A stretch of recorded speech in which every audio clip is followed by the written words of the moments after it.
Hi, my name is Mackenzie Carr and I'm a junior at the University of South Florida. I love the University of South Florida for so many different reasons. Everybody's so accepting, the professors are always willing to work with you, and all the different types of students that go there.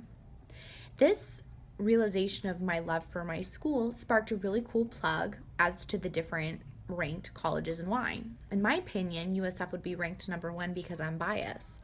But I was wondering how different universities are ranked.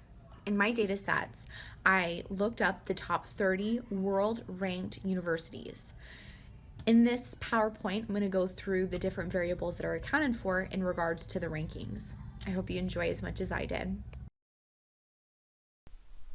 Hi, my name's Mackenzie Carr, as I first mentioned in my introductory video, and the data that I will be discussing today is about the top 30 world ranked universities and what variables are to account for in regards to the actual ranking. Now, the first thing we're looking at is my dashboard view. I came up with a lot of different variables, and it was actually quite interesting. The first thing I'll be discussing is the industry income rating and how that affects school rankings. I'll then be talking about female international students and how that affects rankings. I'll talk about the number of students and how that affects rankings. And I'll also be talking about female percentages and attendance to universities and how that affects rankings. Now, my data is very interesting. It actually, I can't wait to talk to you guys about this.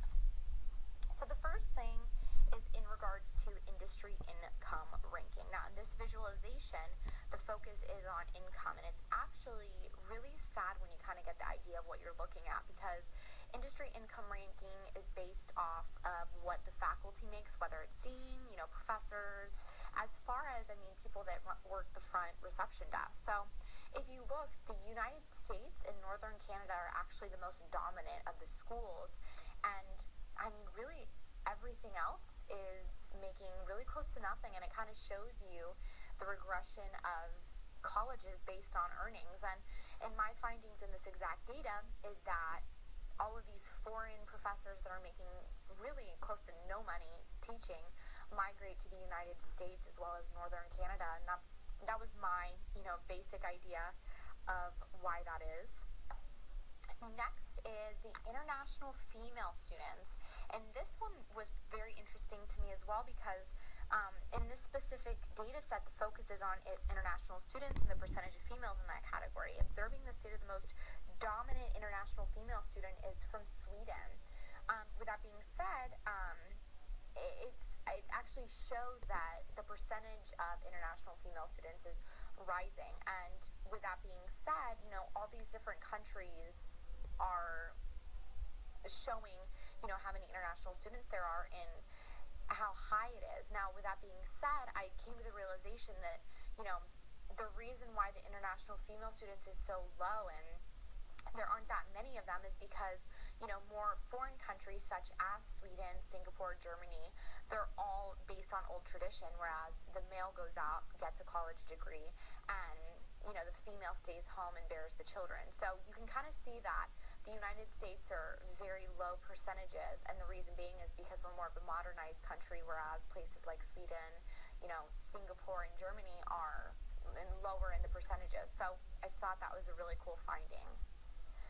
The next one that I'll be discussing is the attendance of female students, and this honestly is the one that I'm probably the most excited to talk about, because I am a female student. I take it very personally when I look at what the rankings of the female students are in regards to how that school is ranked. And on my findings, I discovered that based on the attendance of female students, the higher up the rating is for the school. That means the schools are realizing how important it is to educate our women, and not just in America but worldwide. For example, this data set, 70% of female students in the rating of the school, 73%.